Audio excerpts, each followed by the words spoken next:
If you've been waiting for Bungie's Marathon to finally make sense, well guess what? This is the moment. Marathon Server Slam is happening soon, February 26th to March 2nd, and Bungie is straight up calling it an open preview weekend to stress test those servers. You can earn rewards that will carry into launch, which is on March 5th. This will also include crossplay, cross-save across Steam, PS5, and Xbox Series X and S. So in this video, I'm going to break down what Marathon actually is, what you can expect during the Server Slam, and what's actually confirmed for launch and Season 1, including maps, factions, classes, progression, and endgame. We're all monsters.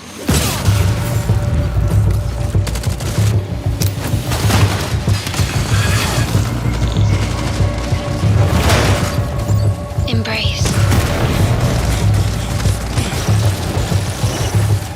Embrace. One step. Embrace. Embrace. One step. Embrace. Mayday! Mayday! Mayday! Mayday! Mayday! Mayday!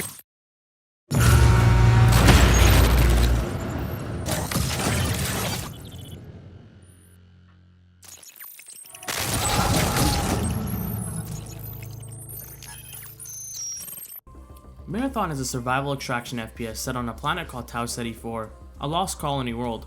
The backstory is absolutely wild. The UASC Marathon colony ship left Mars in 2472 with exactly 30,000 colonists. It arrived centuries later, and then silence.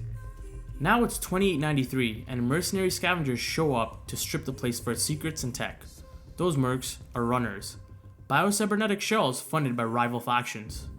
And that's the key fantasy. You're not a soldier in war. You're a high-tech scavenger taking contracts, taking risks, and trying to get out with valuable loot, while other players are also trying to do the same. Now let's talk about the loop in plain English. You drop into a zone, either with a crew or solo, and you've got goals. Contracts, loot routes, maybe hunting other players, maybe avoiding them. If you extract successfully, the loot you grab comes back with you and you build up better loadouts for future runs. If you die, you drop your gear.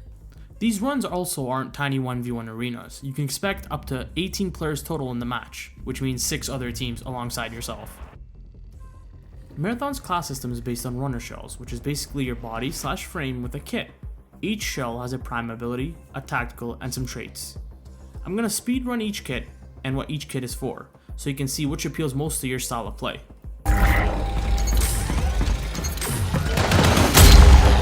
If you like playing loud, pushing fights, and having tools to survive the chaos, Destroyer. You've got homing missiles, an energy barricade, and mobility traits like Thruster. Assassin is for players who love breaking line of sight and creating confusion. Smokescreen, temporary invis, and traits that reward fighting inside your own smoke. Recon is your intel machine. Sonar pulses to reveal enemies, and a tracker drone that hunts nearby targets. If you like calling shots for your squad, this is the one. Triage is built around keeping your squad alive, revive and heal tools, plus perks that reward shield breaks and sharing benefits with teammates. Thief is the I'm here for the bag shell. Grapple, a drone that can force loot drops in an x-ray visor to spot containers and enemies through walls. Vandal is built around being hard to hit, speed boosts, a disruptor blast for space control, and movement traits like double jump and enhanced sliding. Rook is different. It's described as a solo-focused scavenger experience, more like jump in, loot, survive, get out, especially for learning routes or rebuilding after losses. Now, factions. This is one of Marathon's core systems. Factions offer contracts, and contracts drive your progression throughout the game.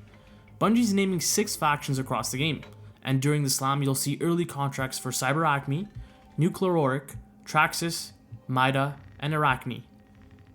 They've also said launch / Season 1 expands progression and includes Sekaguchi Genetics as the 6th faction in the deeper system. So what do these factions really mean in practice? Well, think of factions like playstyle amplifiers. You run contracts, you unlock upgrades, and get access to better gear paths. All of this compounds over a season. If you want a steady, reliable progression, then start with something generalist like maybe Cyber Acme. If you want mobility and traversal, Nuclear Auric style upgrades that fantasy. If you want more of a PvP pressure type playstyle, Arachne is positioned as the aggressive lane. And yes, you can mix and progress these multiple factions depending on the season and your goals. Next, let's talk about maps, or zones as they're called in this game, as those will make or break a game, especially an extraction shooter. Bungie's been pretty clear about the zone lineup. 4 maps at launch: Perimeter, Dire Marsh, Outpost, and Cryo Archive. Cryo Archive being the endgame zone aboard the derelict UESC Marathon we mentioned earlier.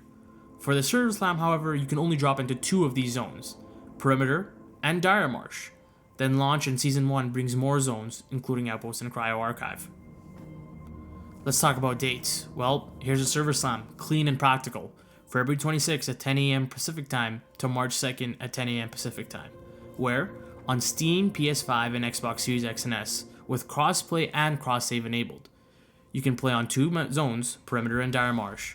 Early contracts for up to 5 factions, Runner Shells plus Rook.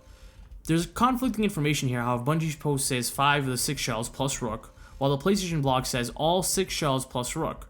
So expect at least 5, with Thief possibly being the variable depending on the build.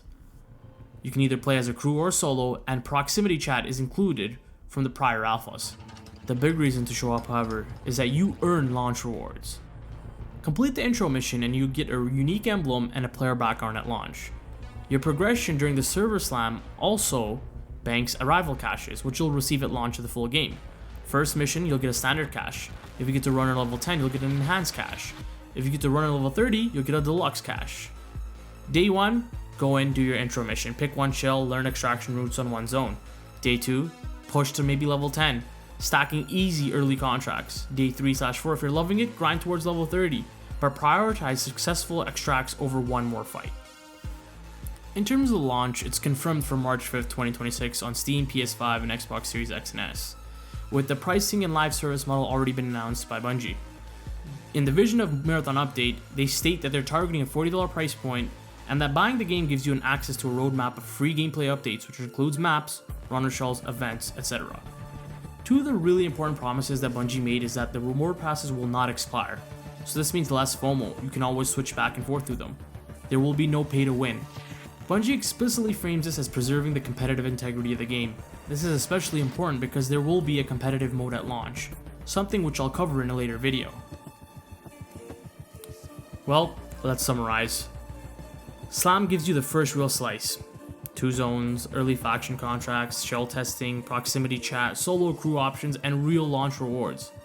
Launch is close behind, with a clearer long-term model, paid entry, free gameplay updates, non-expiring passes, and ranked/endgame expansion in Season 1. Drop a comment down below on which runner shell you're maining first, and why. And please don't forget to like and subscribe, and I'll catch you on the next one.